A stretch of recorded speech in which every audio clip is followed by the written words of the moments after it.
manusia dalam tabiatnya asbahu bi'alamil asyar, sama dengan pohon-pohonan ya. Hulwun, ada yang manis, wahamidun, ada yang kecut ya. Kemudian tawilun, ada yang tinggi pohonnya, ada yang qasirun, ada yang pohon yang pendek, wahakada, dan selanjutnya. Falyakunu, ya sudah, biarkan saja seperti itu, ya udah begitu. Terus gimana? Fa in kunta kal mauzi, kalau kamu seperti pisang, fala tatahawalu ila safarjal, nggak usah berubah jadi apa namanya, jambu, nggak usah, ya udah jadinya pisang itu. Itu menerima apa adanya. Li'anna jamalaka wa qimatuka, karena keindahanmu dan harga dirimu, nilaimu, antakuna mauzan, yaitu ketika engkau sebagai pisang, ketika engkau seperti pisang seperti itu. Inna ikhtilafa alwanina, sesungguhnya perbedaan warna kulit kita, wa alsinatiha, dan perbedaan bahasa kita, wa mawahibina, dan bakat kita, wa quduratina, dan keterampilan kita, itu semuanya min ayatil bari, sebagai tanda-tanda kebesaran Tuhan. Fala tajhad ayatihi, janganlah engkau membangkang, menolak ayat-ayat Tuhan itu. Nah, ini yang jadi persoalan ketika kita ini tema besarnya tidak usah bersedih hati, ternyata kita dalam keseharian itu selalu bersedih hati. Jadi malam ini kita ngaji bagaimana caranya engkau tidak bersedih hati.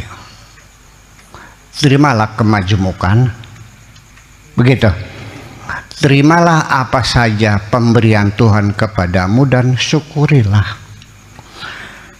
Saya ingin menyampaikan beberapa pesan atau apa ya, rumusan-rumusan khusus. Apa sih yang menyebabkan kita selalu sedih, selalu hidupnya tidak nyaman, kadang-kadang ada kecemasan? Enak nggak begitu tuh? Orang sedih tuh enak nggak? Makannya lahap nggak? Tidurnya nyenyak nggak? Itu beban. Ya kenapa kau pelihara kesedihan ini? Cobalah buang. Bagaimana cara buangnya? Bagaimana kita bisa melepaskan kesedihan? Nah, salah satu tanda seseorang itu dicintai Allah dan tanda orang itu mencintai Allah, salah satunya rasa sedihnya dihilangkan oleh Allah. Makanya inna auliya Allahi la khaufun alaihim, waliullah itu tidak punya rasa sedih. Artinya betapa bahagianya kekasih Allah karena sudah tidak lagi bersahabat dengan rasa sedih. Mau nggak Bu? Pengen nggak kita hilangkan semua rasa sedih kita? Satu, jangan suka memperbandingkan dirimu dengan siapapun. Ini yang menyebabkan kita menjadi sedih, menjadi galau, menjadi tidak nyaman, karena kita selalu membandingkan diri kita dengan orang lain. Ketika rumahmu gubuk, engkau nyaman-nyaman saja kok. Tidur lelap, makan lahap, badan sehat, rezeki banyak. Sejak apa engkau mulai tidak nyaman hidupnya? Ketika tetanggamu membuat rumah gedung yang mewah sekali, yang harganya 50 miliar. Engkau bersedih hati, kenapa rumahku seburuk ini? Dikokonin siapa sih Rane banding akan wong sejen? Disuruh siapa? Jangan membandingkan. Orang yang berjalan kaki, dia bahagia, alhamdulillah badan sehat, berolahraga, ke pasar jalan kaki, mau kemana penuh jalan kaki, badannya sehat. Tapi kenapa engkau mulai menangis? Karena engkau melihat orang naik sepeda. Enak banget ya sepeda, sekali goes 5 meter, goes 5 meter. Perang sira lepo, ya kan, nyampe nangis lagi. Nanti setelah engkau punya sepeda juga sama, akan nangis juga ketika engkau melihat orang naik motor. Dan seterusnya, setelah engkau punya motor, kamu masih nangis juga ketika melihat orang naik mobil. Jadi itu. Jadi selagi engkau masih memperbandingkan dirimu dengan orang lain, itu salah satu penyebab engkau hidupmu tidak nyaman, selalu kekurangan. Seperti itu. Nah, tetapi juga saya bisa mengerti ketika ada orang menganjurkan, bandingkanlah dirimu jangan dengan orang yang di atasmu.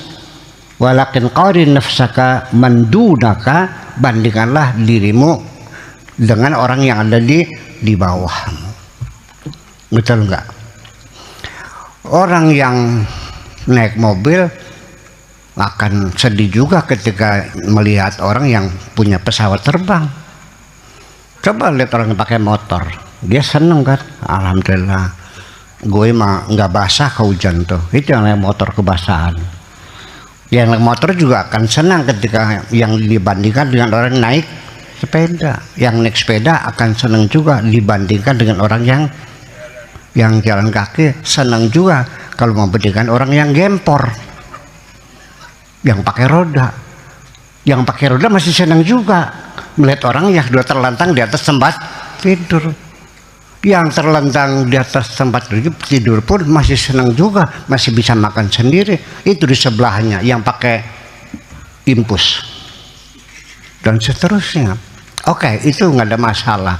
Tapi yang saya maksudkan di sini adalah bukan membandingkan dirimu dengan orang lain dan bukan membandingkan dirimu dengan dengan orang lain, baik seatas kamu apapun sebawah kamu. Tetapi yang baik itu adalah membandingkan dirimu dengan dirimu sendiri, jangan dengan siapapun. Maksudnya apa? Membandingkan dirimu dengan hari ini dengan hari yang kemarin. Itu yang paling penting, yang membuat engkau jadi maju, ya, bisa memperbaiki kesalahan-kesalahan masa lalu, ya kan, menatap masa depan yang lebih berani lagi adalah ketika engkau memperbandingkan dirimu dengan dirimu sendiri, dirimu hari ini dengan dirimu yang kemarin.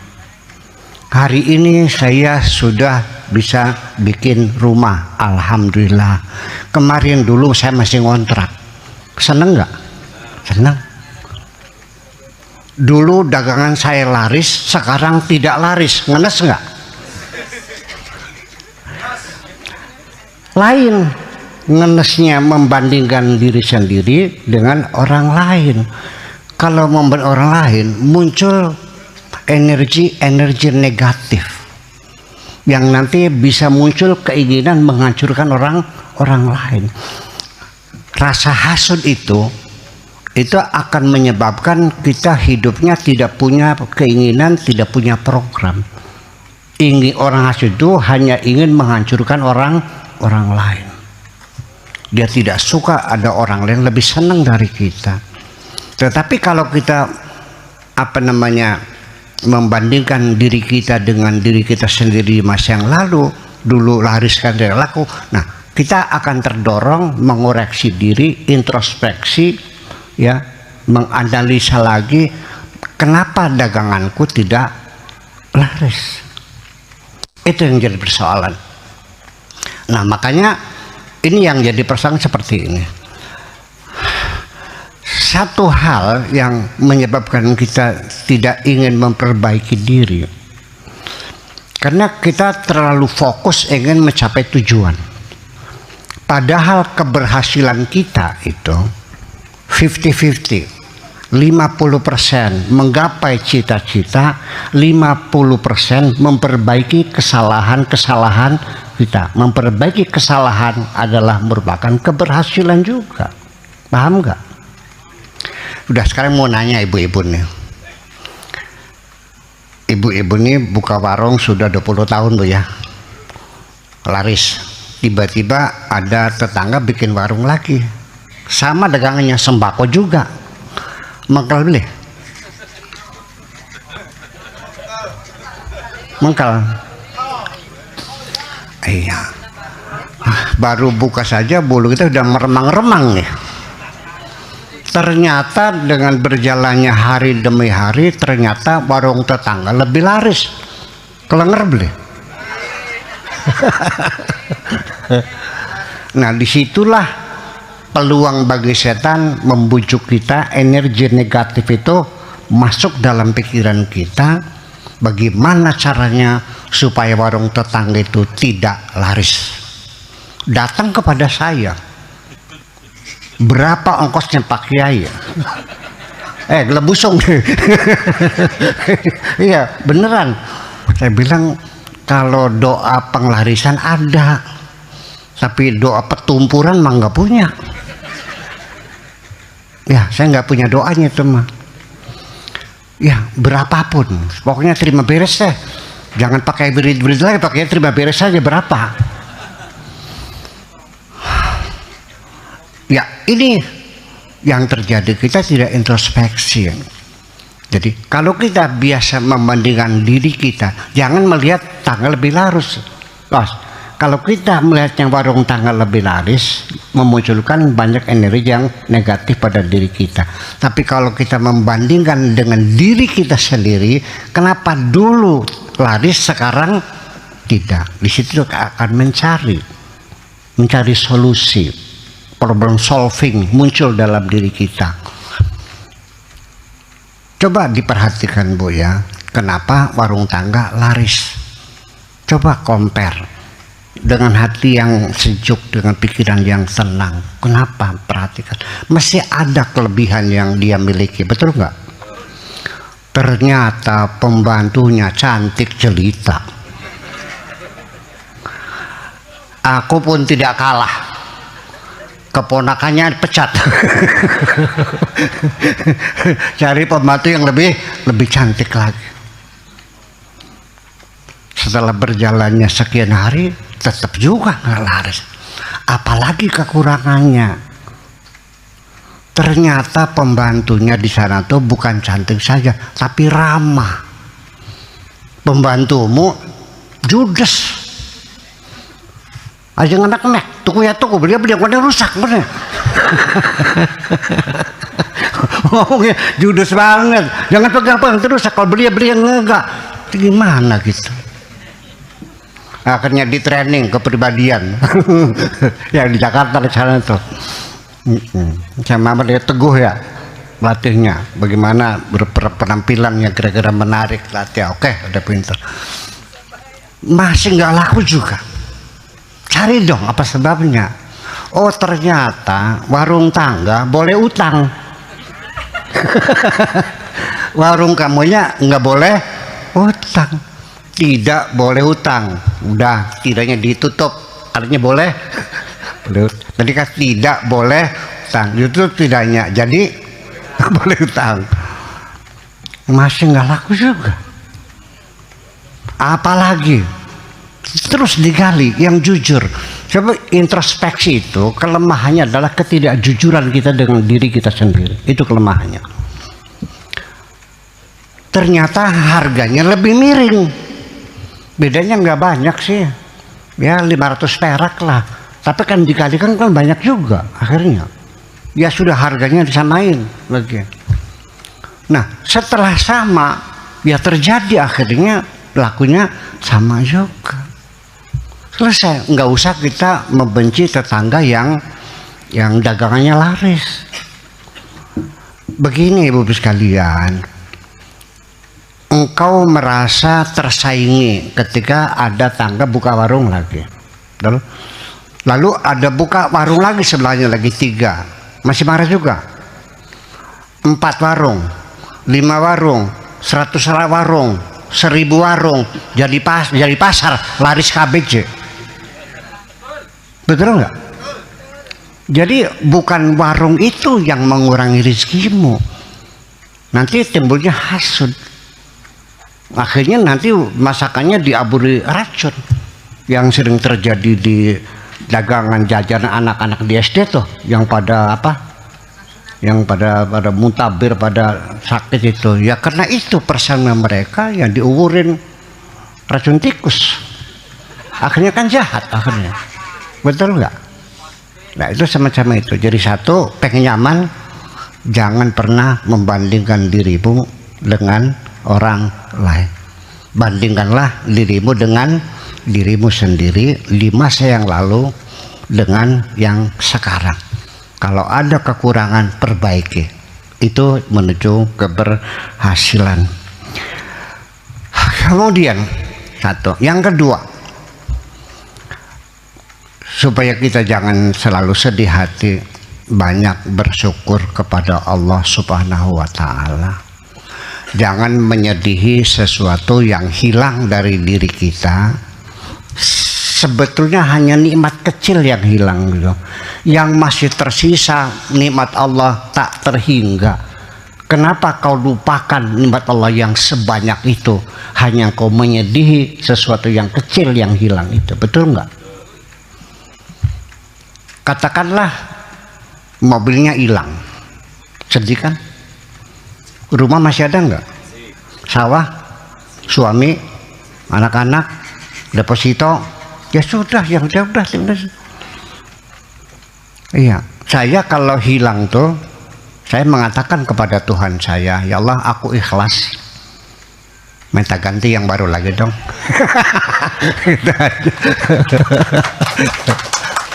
Nyatanya betul aja. Setiap yang diambil oleh Allah, saya punya praduga baik, ini Allah akan mengganti dengan yang lebih baik. Sendal hilang, dapat yang baru lagi kok.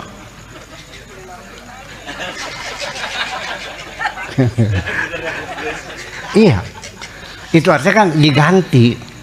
Iya, dalam diri kita sendiri, di dalam tubuh kita sendiri, itu sel-sel yang rusak itu karena beraktivitas sehari-hari, oleh Allah diganti dengan sel-sel yang baru kok. Setiap hari itu sekitar 10 miliar sel yang rusak dalam tubuh kita diganti dengan yang baru. Ya, sehingga tubuh kita sekarang ini adalah bukan tubuh kita waktu kecil lagi, sudah lain. Ya, sudah sel baru semuanya itu. Ya, jadi kita banyak bersyukur kepada Allah Subhanahu wa Ta'ala. Yang masih banyak ya sudah kita nikmati, ya, yang hilang ya sudah kita ikhlaskan. Ya, gagal panen ya sudahlah, yang teguh hatimu dia sawahnya gagal panen kena wereng ya, kena wereng ya sudah, jangan sampai pingsan di galengan. Setelah pingsan sawahnya jadi enggak juga kan, ya udah pulang ke rumah panggil tukang traktor lagi, tanam lagi, kan begitu. Tiba-tiba baru mulai tumbuh kebanjiran, tenggelam, log-log kabeh ini. Sedih nggak? Nggak usah. Ditraktor lagi, ditanam lagi. Ternyata hujan nggak turun-turun, kekeringan. Traktor lagi nggak? Traktor lagi. Ya kan gitu. Terus kenapa? Kena apa namanya tuh? Kena April ya, putih itu. Gagal lagi, tanam lagi, gagal lagi, sampai akhirnya entok-entokan. Tinggal celana poket. Celana poket itu celana pendek ya. Sampai akhirnya rumah habis, mobil habis, sawah habis, semuanya nanam padi yang tidak pernah jadi sampai mati. itulah orang yang paling hebat di sisi Allah. Keputusan Tuhan untuk turun ke bumi dengan tugas menanam padi yang tidak pernah jadi, dia lakoni sampai mati, itu yang paling hebat. Jangan kau kira orang yang berhasil yang hebat. Yang paling hebat adalah orang yang bersabar. Kebaikanmu dibayar, sedekah dibayar, sembahyang dibayar, haji bersabar tidak dibayar, tapi bersama Allah. Innallaha ma'as sabirin. Kalau ibu-ibu ke rumah nyuci piring, saya bayar kan? Masak, saya bayar. Ngepel, saya bayar. Siapa yang bersamaku di kamar? Tahu nggak? Kekasihku. Nggak saya bayar. Iya, itu persoalannya. Itu yang hebat. Kita jangan berkecil hati. Dunia ini sementara kok. Banyak bersyukur saja. Alhamdulillah. Syukur-syukur. Kalau kita bukan sekedar syakir, tapi juga syakur. Kalau syakir tuh sekali, kalau dapat rezeki bersyukur. Kalau belai nangis, itu sudah syakir. Tapi kalau selalu bersyukur, itulah innahu kana abdan syakura. Dapat duit banyak, alhamdulillah. Dapat sedikit, nggak dapat duit, duitnya hilang. Udah lulus dah jadi wali semua nih. Iya, semuanya alhamdulillah. Nggak dapat suami, ketemu sama cowok, alhamdulillah. Ngelamar, punya suami, suaminya selingkuh. Nah, ketika ibu-ibu selalu memuji Allah dalam kondisi apapun, ya, selalu alhamdulillah, maka Tuhan berjanji apapun yang keluar dari mulutmu pasti aku dengarkan. Sama tune omongan sing cangkeme sira tak krongokna kabeh. Dan tidak mungkin orang yang bersyukur menderita seperti itu kok. Segala ucapannya didengar oleh Allah Subhanahu wa ta'ala. Hanya yang jadi persoalan bagaimana bersyukur seperti itu. Ya, artinya bahwa kita selalu menyanjung Allah, memuji Allah, berterima kasih kepada Allah apapun pemberian Allah. Udah, alhamdulillah. Seperti apa? Artinya jangan ada ruang-ruang kosong. Semuanya adalah menyanjung Allah. Ya, Rabbana lakal hamdu, wahai Tuhan kami selalu memujimu. Berapa banyak engkau memuji Tuhanmu? Mil'us samawati, sepenuh langit. Wa mil'ul ardi, dan sepenuh bumi. Wa mil'u ma syi'ta min syai'in ba'du, dan sepenuh seberang sononya langit dan sepenuhnya seberang sononya bumi. Mil'u samawati wa mil'ul ardi wa mil'u ma syi'ta min syai'in ba'du. Itulah makanya sami Allahu liman hamidah akan didengar oleh Allah. Saucap nyata. Ting bating bokatan tukaran karo laki kah ibu-ibu ya, ajelok jupatane laki gempor kang, gempor beneran. Seucap nyata aja. Iya, nah itu persoalannya. Udahlah, banyak syukuri saja, alhamdulillah. Nikmat Allah masih banyak sekali. Ibu-ibu mau nggak saya kasih uang 10 triliun? Mau nggak? Kalau didepositokan, kira-kira berapa per bulannya tuh? Kang gini itu mending. Kira-kira nggak usah kerja lagi, selonjor, udah kebat. Iya. Tetapi cuci darah setiap hari mau? Ternyata akhirnya bahwa faktor yang paling substantif untuk membangun kebahagiaan adalah kesehatan kok. Percaya nggak? Betul nggak? Makan sate atau makan ikan asin, mana yang enak? Tapi giginya sakit, enak nggak? Makan ikan asin tapi giginya sehat, enak nggak? Jadi yang enak itu satenya apa giginya yang sehat? Sudah syukur. Saya baru saja diimpus nih, 2 bulan, 2 tahun saya kena asam lambung, dirawat di rumah. Dokternya bolak-balik pagi sore, bukan diimpus kan, 2 bulan. Pakai oksigen, 1 oksigen itu, 1 botol oksigen itu 40.000. Tapi belinya di Indramayu. Mobilnya sama supirnya kan jaring 100 botol. Sehari 2 botol selama 2 bulan. Berapa duitnya tuh? 200 jadi 6 juta ya sebulan ya. 12 juta, pokoknya sebulan 6 juta. Nah, ibu-ibu menghirup oksigen tuh bayarnya berapa? Kita menghitung nikmat Allah oksigen saja, wis pur kabeh kan gitu. Betul nggak? Mahal oksigen tuh Bu. Ternyata ya iya. Kita diberi kesehatan, ya sudahlah. Yang penting sehat, bersyukurlah, alhamdulillah. Ya. Yang menyebabkan kita ini tidak nyaman karena kita tidak bersyukur, lalu akhirnya membandingkan dengan orang lain. Itu yang menyebabkan kita tidak nyaman. Sekarang begini Ibu sekalian, nasi sama tempe saja makannya, nggak ada kecap, nggak ada sambal, nasi sama tempe. Saya yakin kalau kita makannya konsentrasi dengan penuh rasa syukur, alhamdulillah hari ini saya masih bisa dikasih makan sama Allah, masih ada nasi, ada tempe. Yang penting nikmati apa adanya dengan rasa syukur dan terkonsentrasi.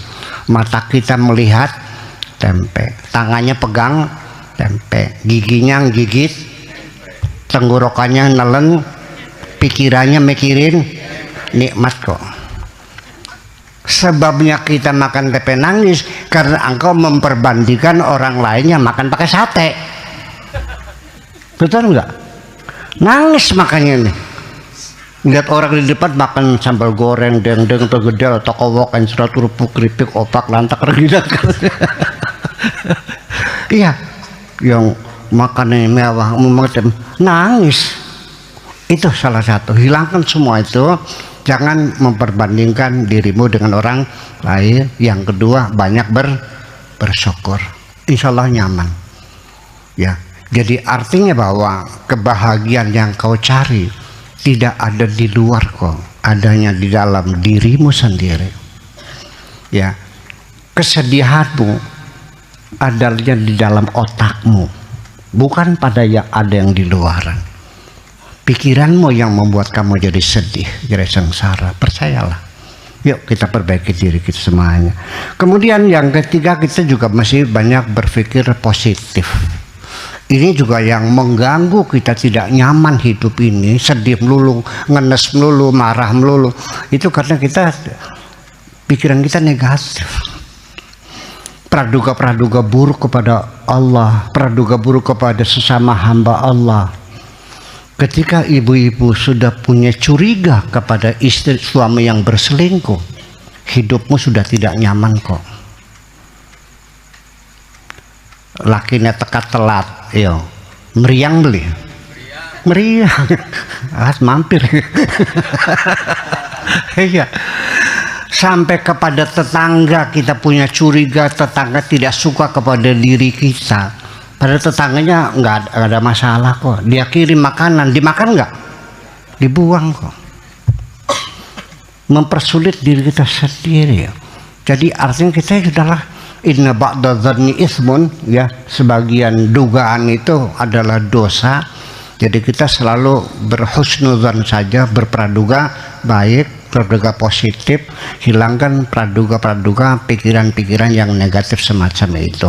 Karena kita tidak tahu, itu persoalannya. Bahkan sampai musibah-musibah yang menimpa diri kita juga, ketika kita berpikir positif, itu tidak menjadi masalah. Bahkan kecelakaan bisa menjadi nikmat juga. Terjadi enggak kecelakaan tapi jadi nikmat. Nah, ini ceritanya orang Cirebon nih yang berusahanya apa, rotan ya kan, benar ya, rotan.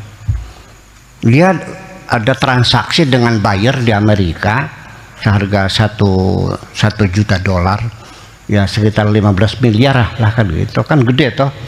Dia berangkat ke sana untuk menandatangani kesepakatan kerjasama nilai 1 miliar, itu 1 tahun $1 juta 1 tahun tuh rencananya. Setelah berangkat ke Jakarta, naik naik taksi ke bandara Soekarno Hatta, tiba-tiba taksi itu bannya kempes. Mau ganti ban serepnya kempes lagi. Nyetop mobil nggak ada yang berhenti, akhirnya nggak jadi berangkat kan, gagal kan, kecewa nggak, sedih nggak? Itu supir digebukin kok, dicotosin supirnya, gara-gara kamu aku jadi gagal begini. 15 miliar lepas dari tanganku. Ternyata beberapa jam kemudian ada pengumuman pesawat nomor sekian yang take off dari bandara itu jatuh di Kolombo. Baru bilang apa? Alhamdulillah. Lamun beli kempes kah? Mod. Bayangkan, Allah menyelamatkan dirimu, tapi karena praduga burukmu sehingga menjadi penderitaan. Lah kenapa? Betul nggak? Ini satu pelajaran. Seorang ibu ketika anaknya mati sedih nggak, Bu? Sedih kan?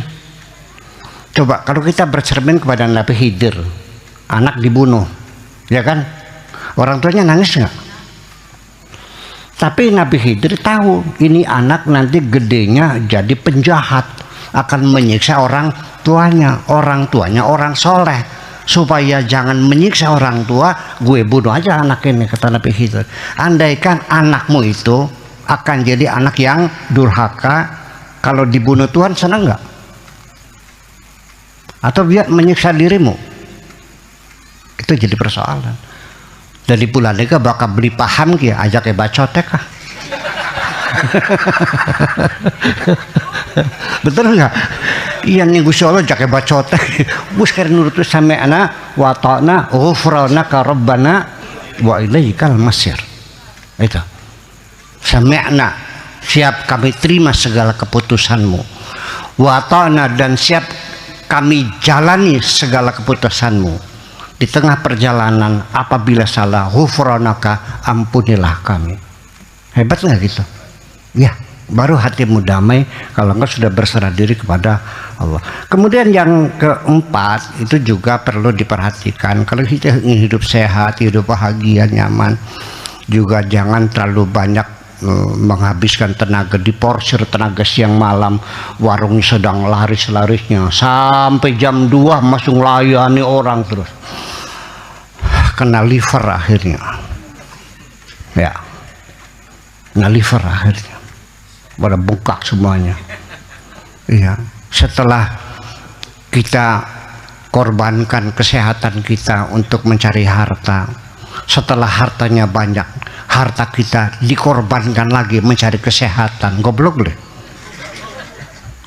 Jadi perlu istirahat, banyak istirahat lah, ya kan?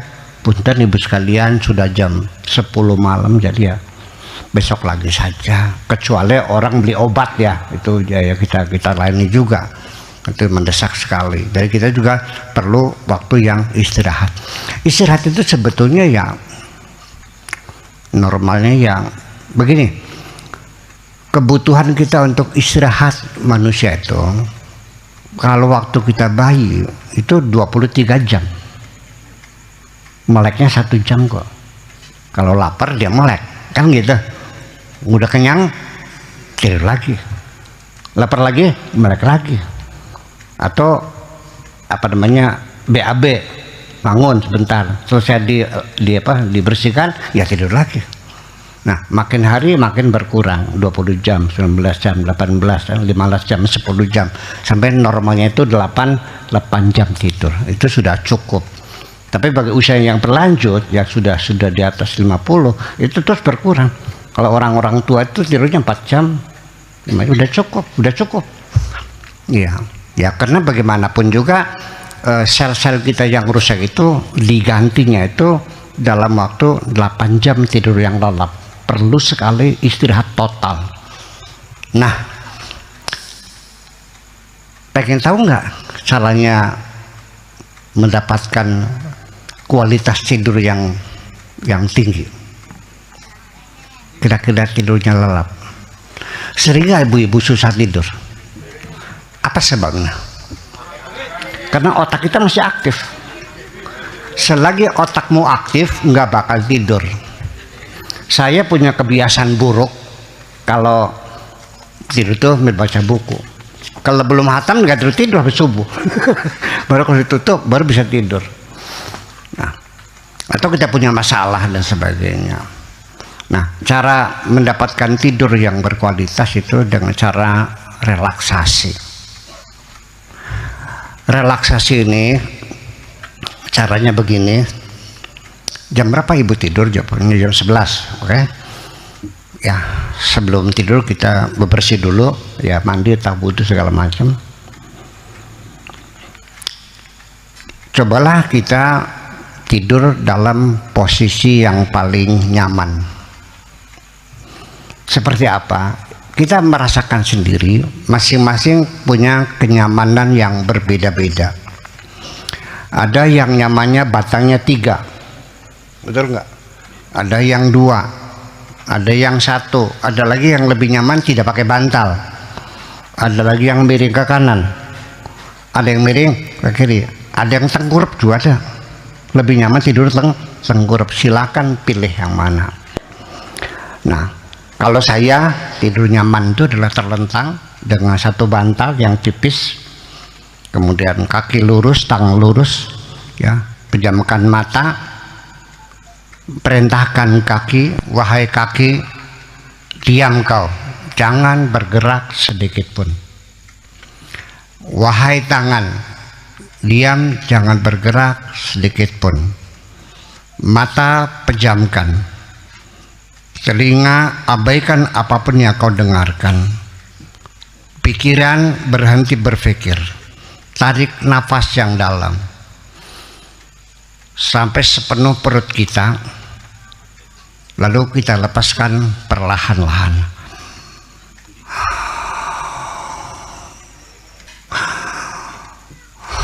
Gitu. Jadi itu sama dengan mengatur paru-paru kita kembang kembis, dan juga ikut mengatur debar jantung. Ya, jantung kita ini berdebarnya setiap detik itu 70 kali detakan. Kalau menit, 1 menit berapa detik? 60. Kalau jantung kita 1 menit itu 70 detakan. Itu yang normal, semacam itu. Nah, seandainya masih ada kesulitan, bisa dibantu dengan mendengarkan musik-musik relaksasi. Ya, silakan Ibu Bupati buka, milih aja di Google, ada lagu relaksasi yang berupa seruling bambu, ada yang berupa gitar, ada relaksasi yang piano, ada, terserah. Tapi untuk kiai yang mengharamkan piano, abaikan aja dulu. Yang mengharamkan gitar, ya abaikan saja dulu semuanya. Nah, syukur-syukur kalau ibu senang Al-Quran, mangga buka Al-Quran, tapi jangan lagunya Abdul Basit Abdul Somad ya, yang melengking-lengking gitu, nanti makin tegang otaknya. Cari yang Syekh Kudaifi itu ya, yang bagus ya, yang tartil itu didengarkan. Syukur-syukur lagi menarik napas sambil menyebut Allah dan keluarnya mengatakan hu, menjadi Allah, hu dan sebagainya. Tidur kita akan lelap dan pagi-pagi segar kembali, ya, semua sel terganti dan pikiran kita menjadi tenang lagi, fit lagi dan segar kembali untuk menatap hari esok. Kemudian juga perlu kita menggembirakan hati kita, ibu sekalian. Kalau sedang sedih itu, ya cobalah kita berusaha menghalau kesedihan ini. Kalau punya kaset Jojon, setelah kaset Jojon yang membuat kita tertawa, atau kita bercanda dengan cucu kita, ya kan begitu, dengan anak kita yang bisa menggembirakan. Nih, bad mood ini, cara menghalau bad mood. Bad mood itu artinya rasa tidak nyaman, kita berada dalam satu ruangan, ngerasa sumpah, ngerasa blenak, ngerasa pegel, ya kan, pernah nggak begitu? Sudah, tinggalkan tempat itu, cari tempat baru. Ya, kalau perlu silakan ke Alfamart, asal keluar aja, entah beli apa, beli tisu apa, beli softtek, terserah dah. Ya, duitnya 50.000 ya, yang penting bergerak, ya. Kemudian juga coba kita pindah di kamar yang lain, tinggalkan pekerjaan yang ada. Ini cara mengatasi bad mood yang ini. Jangan dirawat dong, kita berjuang untuk memperbaiki diri kita sendiri. Nah, syukur-syukur kalau punya spray minyak wangi yang bagus, ya, coba disemprot ruangan wangi, karena haruman wangi juga membuat segar pikiran kita. Kalau ibu-ibu senangnya musik, ya cobalah musik. Kalau saya senangnya Celine Dion biasanya itu lagunya itu, atau Stevie Wonder, I Just Got to Say I Love You. Itu gitarisnya. Atau lihat pemandangan. Di sini ada perbedaan pendapat para psikolog tentang bagaimana menghalau bad mood itu. Ada yang bilang dengan haruman, ada dengan pemandangan, ada yang dengan dengan musik. Itu tergantung kepada sensitivitas kita. Orang ada yang sensitif telinganya, yang sensitif matanya, ya kan gitu. Ada yang hidungnya, kalau memang hidung sensitif, ya buka minyak wangi supaya ada harum semuanya itu. Kalau perlu ya sambil berolahraga sebentar lah, bareng 15 menit ya, udah pakai easy reader itu, ya siap-siap beli alat olahraga di rumah, murah kok. Ya, yang kayak sepeda ngegoes tuh, itu juga lumayan, itu perlu juga membantu detak jantung kita. Itu kita atasi semuanya itu. Belajar dong, pengen bahagia enggak sih? Pengen bahagia enggak sih? Ya, cari hal yang lucu-lucu, yang ketawa gitu. Tetapi kalau kita baca di kitab kuningnya, mumpung ada Kang sini, pelawak itu masuk neraka ya? Intip neraka ya? Abaikan aja dulu lah. Orang membahagiakan orang banyak yang tadinya suami istri bertengkar karena gara-gara dia lelucon, gara-gara melawak, hilang pertengkarannya. Orang yang lagi susah sumpah bisa jadi segar lagi karena tertawa. Kok masuk neraka? Tapi kalau nyaci makai orang dapat surga ya? Kalau kafir, murtad, bid'ah segala macam itu dapat pahala ya? Kalau bikin orang ketawa masuk neraka. Lucu kan? Lucu nggak? Membahagiakan orang lain masuk neraka. Tapi kalau mencaci maka orang dapat pahala gitu. Nanti kita diskusikan. Kemudian juga yang terakhir adalah kita berbagi kebahagiaan. Kalau sedang senang nih Bu, jangan sendirian aja, bagi-bagi. Kalau dapat rezeki, ya Ibu Bupati ya, kalau dapat rezeki bagi-bagi Bu ya.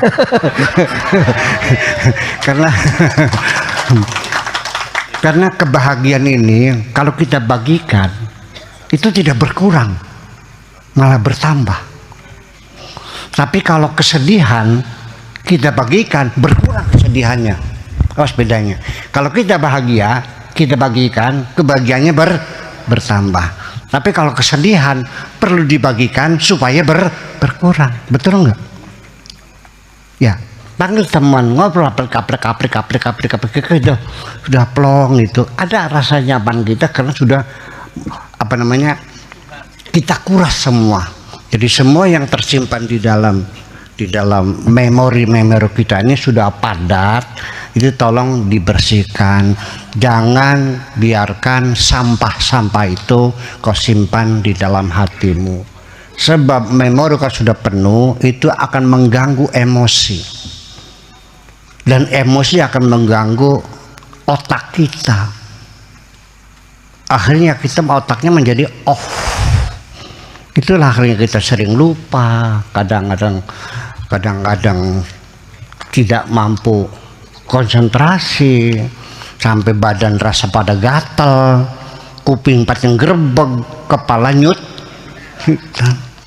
Itu terlalu banyak memori. Kalau tidak bisa nguras sendiri, silakan hubungi psikiater atau psikolog, bisa membantu bagaimana menguras memori yang sudah lama itu menjadi sampah-sampah yang akan mengganggu kesehatan jiwa kita ini. Yang penting hari ini temanya tidak usah kita bersedih hati. Terima kasih.